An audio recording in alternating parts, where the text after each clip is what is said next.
इस पृथ्वी पर भगवान श्री कृष्ण की जन्मभूमि मथुरा नगरी थी। वहां रूपनिका नाम की एक वेश्या रहती थी।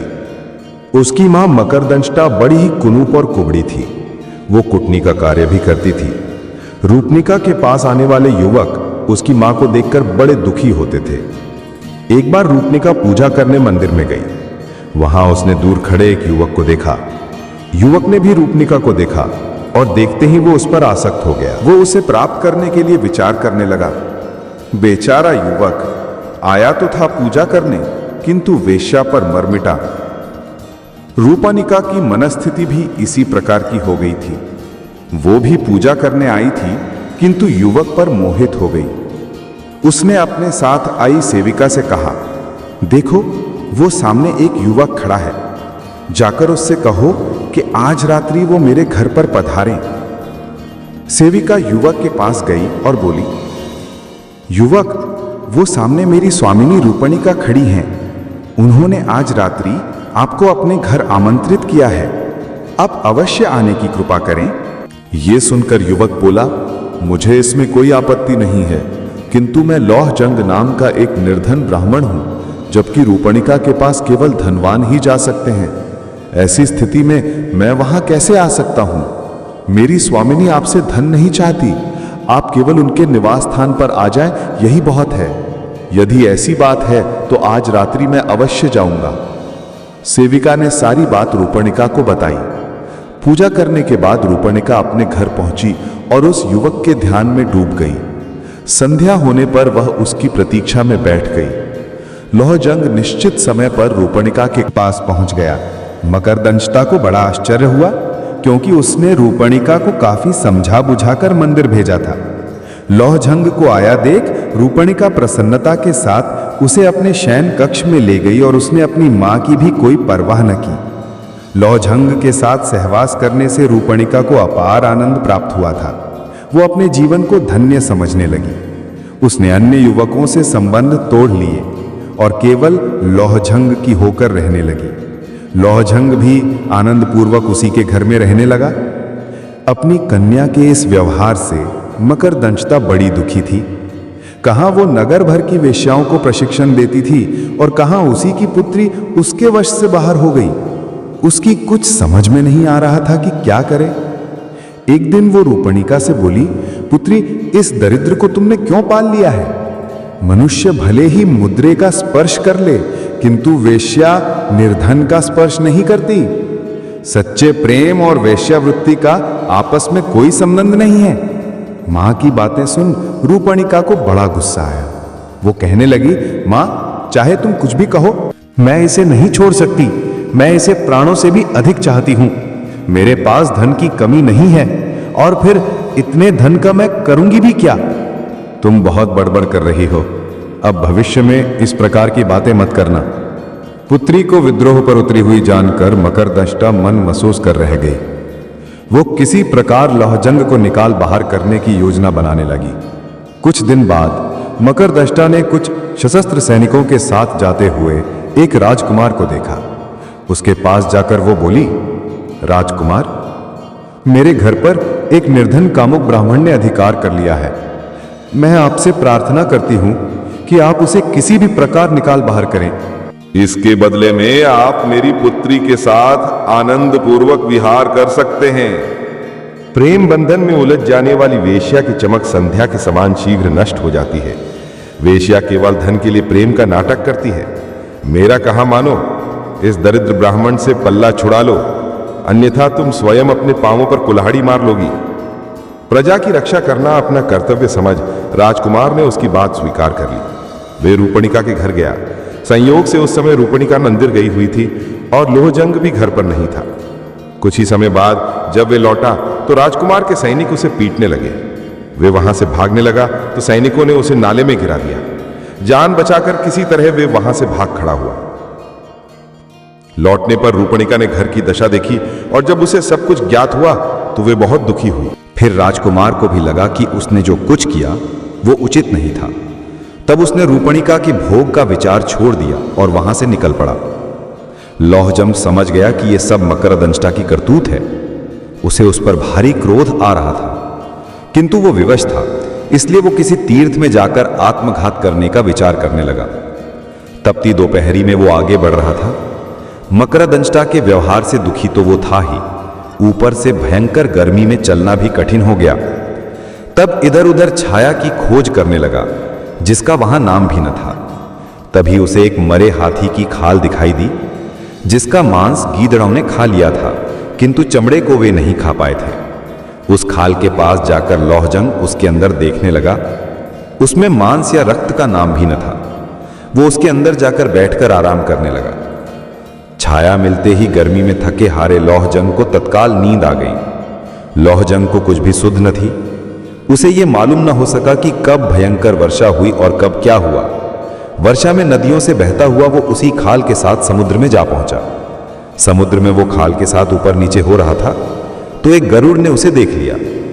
उसे मांस का पिंड समझकर गरुड़ झपटकर उसे एक टापू पर ले गया। वहां उसने हाथी की खाल को उधेड़ डाला, किंतु उसमें मांस का तो नाम भी न था, अपितु अंदर एक जीवित मनुष्य बैठा था। तब उसे वहीं छोड़कर गरुड़ उड़ गया। नींद खुलने पर खाल में बने छेदों से लौहजंग ने बाहर देखा तो उसके कुछ भी समझ में नहीं आया। उसे यह सब स्वप्न के समान लग रहा था। सहसा उसकी दृष्टि समुद्र तट पर खड़े दो राक्षसों पर पड़ी, जो भयभीत होकर उसे देख रहे थे। उन भयानक राक्षसों को देखकर लौहजंग भी डर गया। भगवान राम के लंका पर आक्रमण और हनुमान के लंका दहन की घटनाओं से वे राक्षस परिचित ही थे, अतः पुनः एक मनुष्य के लंका आ पहुंचने से वे बड़े डरे हुए थे। उन्होंने इस घटना के विषय में राजा विभीषण को सूचित किया। राम की घटना से विभीषण जानता था कि मनुष्य जाति बड़ी प्रभावशाली है। द्वीप में मनुष्य के आगमन के समाचार से वो बड़ा चिंतित हुआ और उसने अपने दूतों को आदेश दिया, जाओ समुद्र तट पर आए हुए उस मानव को आदर सहित यहां ले आओ। भयभीत दूत ने डरते डरते लौहजंग को विभीषण का आदेश सुनाया। लौहजंग ने ध्यान से उसकी बात सुनी और फिर उसके साथ चल पड़ा। लंका की शोभा देखकर लौहजंग को बड़ा आश्चर्य हुआ। सोने की लंका जगमगा रही थी। दूत के साथ लौहजंग विभीषण की सभा में पहुंचा, जहां उसने विभीषण को देखा। विभीषण ने ब्राह्मण समझकर लौहजंग का समुचित सत्कार किया और उसका परिचय जानने के लिए पूछा, ब्राह्मण देवता आप कौन हैं? आपका यहां आगमन कैसे हुआ? लौहजंग सरासर झूठ बोल गया। मैं मथुरा निवासी एक कुलीन ब्राह्मण हूं। अपनी दरिद्रता से दुखी होकर मैंने निराहार रहकर भगवान विष्णु की तपस्या की। तब भगवान ने स्वप्न में दर्शन देकर मुझसे कहा कि पुत्र, तुम लंका नरेश विभीषण के पास जाओ, वो मेरा परम भक्त है, वो तुम्हें मुंह मांगा धन देगा। मैंने भगवान से कहा, मैं विभीषण के पास पहुंचूंगा कैसे? कहां राजा विभीषण, कहां मैं? तुम शीघ्र जाओ, तुम्हारी भेंट विभीषण से होगी। भगवान बोले। इसके बाद जब मेरी नींद खुली तो मैंने स्वयं को इस द्वीप पर पाया। इससे अधिक मुझे कुछ मालूम नहीं है। विभीषण समझता था कि कोई साधारण व्यक्ति वहां नहीं पहुंच सकता, अतः उसने लौहजंग को कोई महान ब्राह्मण समझकर उसकी बातों पर विश्वास कर लिया। उसने लौहजंग से कहा, मैं आपकी मनोकामना अवश्य पूर्ण करूंगा। विभीषण ने उसके रहने की सुंदर व्यवस्था कर दी। लौहजंग सुखपूर्वक लंका में रहने लगा। विभीषण ने पहले एक गरुड़ लौहजंग को देते हुए कहा, आप इस पर सवारी करेंगे, अतः इसे आप अपने वश में करें। इसी पर बैठकर आप वापस मथुरा जाएंगे। विभीषण का अतिथि बना हुआ लौहजंग गरुड़ पर बैठने और उसे उड़ाने का अभ्यास करने लगा। एक बार लौहजंग ने विभीषण से पूछा, महाराज, लंका की ये भूमि काष्ठ की बनी हुई क्यों दिखाई देती है? विभीषण बोला, ये एक लंबी कहानी है, क्या आप इसे सुनना चाहेंगे? अवश्य महाराज, महाजंग ने कहा। अच्छा सुनो, कहकर विभीषण कथा सुनाने लगा। प्राचीन काल में कश्यप के पुत्र गरुड़ ने अपनी मां विनता को नागों की दास्ता से मुक्त कराने की प्रतिज्ञा की। इसके लिए एक उपाय नागों को अमृत कलश लाकर देना भी था। इसके लिए सर्वशक्तिमान बनना आवश्यक था। अतः गरुड़ अपने पिता के पास गया। सर्वशक्तिमान बनने के लिए गरुड़ ने पिता कश्यप से प्रार्थना की तो वो बोले, समुद्र में एक कछुआ और एक हाथी जैसे विशाल जीवों को खाने से तुम्हारा शाप छूट जाएगा। गरुड़ तुरंत समुद्र में पहुंचा। उसने उक्त दोनों जीवों को पकड़ लिया और उन्हें खाने के लिए कल्प वृक्ष की डाल पर जा बैठा, किंतु उसके भार से डाल टूटकर पृथ्वी पर गिर पड़ी। वहीं नीचे बाल खिल्य ऋषि तप कर रहे थे, कहीं वो डाल उन पर न जा गिरे। इस भय से गरुड़ ने उसे बीच में ही पकड़ लिया। और उसे उठाकर यहां समुद्र के तट पर रख दिया। यह लंका कल्प वृक्ष की उसी डाल पर बसी हुई है, इसीलिए यह काष्ठ की बनी हुई दिखाई दे रही है। इस कथा को सुन लौह जंग को बड़ा आश्चर्य हुआ। कुछ दिनों में उसे गरुड़ की सवारी का अभ्यास हो गया। तब विभीषण ने उसे पर्याप्त धन और मूल्यवान रत्न दिए तथा मथुरा के स्वामी के लिए शंख, चक्र, गधा और पद्म भेजे। इस सभी चीजों को लेकर लोहजंग गरुड़ पर बैठकर मथुरा की ओर उड़ चला। कुछ ही समय में वो मथुरा पहुंच गया। मथुरा में लोहजंग ने गरुड़ को एक बौद्ध विहार में उतारा, विभीषण से मिले धन को पृथ्वी में गाड़ दिया तथा गरुड़ को एक खूंटे से बांध दिया। इसके बाद एक रत्न को उसने बाजार में बेच दिया तथा अपने दैनिक आवश्यकता की वस्तुएं तथा श्रृंगार सामग्री खरीद ली। बौद्ध विहार में लौटकर उसने स्नान, भोजन आदि किया तथा अपने वाहन पक्षी को भी भोजन कराया। फिर वो सुंदर वस्त्र पहनकर सज संवर कर तैयार हो गया। सायंकाल में वो गरुड़ पर बैठकर रूपणिका की छत पर जा पहुंचा। वहां जाकर उसने एक विशेष प्रकार की आवाज की तो रूपणिका उसे देखने के लिए बाहर आई। उस समय लोहजंग शंख, चक्र आदि युक्त भगवान विष्णु के वेश में था। उसे देखने पर रूपणिका ने उसे भगवान विष्णु ही समझा। लोहजंग ने उसे अपना वास्तविक परिचय नहीं दिया और बोला, मैं भगवान विष्णु तुमसे मिलने आया हूं। रूपणिका उसे प्रणाम करते हुए बोली, भगवान, आपने बड़ी कृपा की, आइए विराजिए। अपने वाहन पक्षी को वहीं बांधकर लोहजंग रूपणिका के कक्ष में चला गया। कुछ समय उसके साथ बिताने के बाद लोहजंग गरुड़ पर बैठकर अपने निवास स्थान पर चला गया। इसके बाद रूपणिका को बड़ा हर्ष होने लगा। उसे अपने भाग्य पर बड़ा गर्व हुआ कि वो भगवान की प्रेमिका बन गई है। वो समझने लगी कि साक्षात विष्णु की प्रेमिका बन जाने से वो स्वयं भी देवी बन गई है और अब उसे मनुष्यों से बातें भी नहीं करनी चाहिए। अतः रूपणिका ने लोगों से बोलना भी छोड़ दिया। वो अंदर ही पर्दे में रहने लगी। उसके इस व्यवहार से उसकी मां को आश्चर्य होना स्वाभाविक ही था। इसका कारण जानने के लिए मां ने पुत्री से पूछा, बेटी, तुमने बोलना क्यों छोड़ दिया है? मां द्वारा बार बार पूछे जाने पर रूपणिका ने सारी बात उसे बता दी। कुटनी मां को पहले पुत्री की बात पर विश्वास न हुआ, किंतु जब रात्रि में लोहजंग गरुड़ पर बैठकर पुनः आया तो उसने स्वयं देख लिया, अतः उसे विश्वास करना ही पड़ा। दूसरी प्रातः कुटनी पर्दे की ओट से पुत्री से बोली, बेटी, तू तो भगवान की कृपा से देवी बन गई है। मैं तेरी मां हूं, मेरा जीवन भी सफल कर दे। रूपणिका कुछ न बोली तो मां ने पुनः कहा, बेटी, मैं बूढ़ी हो गई हूं, अब मुझे संसार का कोई मोह नहीं रहा। मैं इस शरीर से स्वर्ग जाना चाहती हूं। इसके लिए तू भगवान से मेरी सिफारिश कर दे। रात्रि में लोहजंग के आने पर मकरदंष्टा ने उससे भी इसी प्रकार की प्रार्थना की। इस पर लोहजंग रूपणिका से बोला, तुम जानती हो तुम्हारी मां पापी है, उसका इस शरीर से स्वर्ग जाना संभव नहीं है। एकादशी को स्वर्ग द्वार खुलने पर पहले शिव के गण वहां प्रवेश करते हैं। यदि तुम्हारी मां शिव के गणों का वेश बना ले तो हो सकता है कि उसे भी प्रवेश मिल जाए। इसके लिए हमें क्या करना होगा? रूपणिका ने पूछा। उसका सिर 5 जगह से मुंडवाकर 5 चोटियां रखनी होंगी, गले में हड्डियों की माला पहनानी होगी तथा आधे शरीर में काजल और आधे में सिंदूर पोतना होगा, तभी उसे शिवगणों में मिलाया जा सकेगा। उसके ऐसा करने पर ही मैं कुछ कर सकता हूं। यह सब बताने के बाद लोहजंग ने रूपणिका के साथ विहार किया, फिर लौट गया। रूपणिका ने यह उपाय अपनी मां को बताया तो वो ऐसा करने के लिए सहमत हो गई। एकादशी के दिन उसने नाई बुलवाया और लोहजंग के बताए अनुसार सिर मुंडाकर तैयार हो गई तथा रात्रि होने की प्रतीक्षा करने लगी।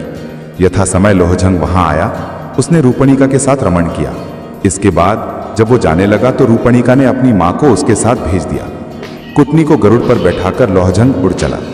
मार्ग में एक मंदिर के पास चक्र के चिन्ह वाले पत्थरों के कुछ खंभों को देखा तो कुटनी को एक खंभे पर बिठा दिया और उससे कहा, मैं शिव के गणों के पास जाता हूं और तुम्हें स्वर्ग में प्रवेश दिलाने का प्रयत्न करता हूं, तब तक तुम मेरी यहीं प्रतीक्षा करो।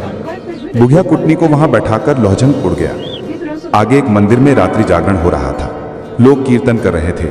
लोहजंग आकाश से ही उनसे बोला, भक्तों, आज तुम पर महाविनाशक महामारी गिरने की संभावना है। उससे बचने का केवल एक ही उपाय है कि सब मिलकर भगवान का भजन करो। इसके बाद वह पुनः आगे बढ़ गया। आकाशवाणी सुनकर भक्त जोर जोर से कीर्तन करने लगे। इसके बाद लोहजंग अपने निवास स्थान पर गया। अपने वाहन को एक खूंटे से बांधकर उसने अपना भगवान का वेश उतार दिया तथा इसके बाद वह स्वयं भी कीर्तन करने वालों में जा मिला। खंबे पर बैठी हुई कुटनी थक गई थी। वह मन ही मन विचार करने लगी कि आखिर भगवान क्यों नहीं आए। थकने से वो कभी भी नीचे गिर सकती थी, अतः वह चिल्लाने लगी, अरे अरे, मैं गिर रही हूं, मुझे बचाओ। कीर्तन करते लोगों ने उसका चिल्लाना सुना तो उसे महाविनाशक महामारी समझा, अतः वे बोले, नहीं नहीं, मत गिरो। महामारी ना गिर पड़े, इस भय से मथुरा के लोग सारी रात भयभीत बने रहे। प्रातःकाल राजा और प्रजा सभी ने उस खंबे पर कुटनी को बैठा पाया तो उन्हें बड़ा आश्चर्य हुआ। उसे पहचानकर लोग अपनी हंसी रोक ना पाए। इस सूचना के मिलने पर रूपणिका भी वहां आई। अपनी मां को इस स्थिति में देख वह आश्चर्य में डूब गई। किसी प्रकार कुटनी को खंबे से नीचे उतारा गया। पूछने पर उसने अपने साथ बीती सारी घटना लोगों को कह सुनाई। लोगों ने इसे सिद्ध पुरुष द्वारा किया गया एक मजाक समझा। सभी कहने लगे, इस कुटनी ने कई युवकों को ठगा है, चलो आज कोड इसे ठगने वाला भी मिल गया, निश्चय ही वह कोई पहुंचा हुआ व्यक्ति होगा। इस घटना से राजा का भी अच्छा मनोविनोद हुआ, अतः उसने घोषणा कर दी कि इस कुटनी को दंड देने वाला हमारे सामने आ जाए, उसे सम्मानित किया जाएगा। घोषणा होने पर लौह जंग राजा के सामने आ गया। उसने विभीषण द्वारा दिए शंख, चक्र आदि उपहार भी राजा को सौंप दिए। इसके बाद लौह जंग का सम्मान किया गया और उसकी शोभा यात्रा निकाली गई। चारों ओर उसकी चर्चा होने लगी। राजा ने रूपणिका को वेश्यावृत्ति से मुक्त कर दिया। लौह जंग ने कुटनी से अपने अपमान का बदला ले लिया और फिर वह सुखी एवं समृद्ध जीवन बिताने लगा।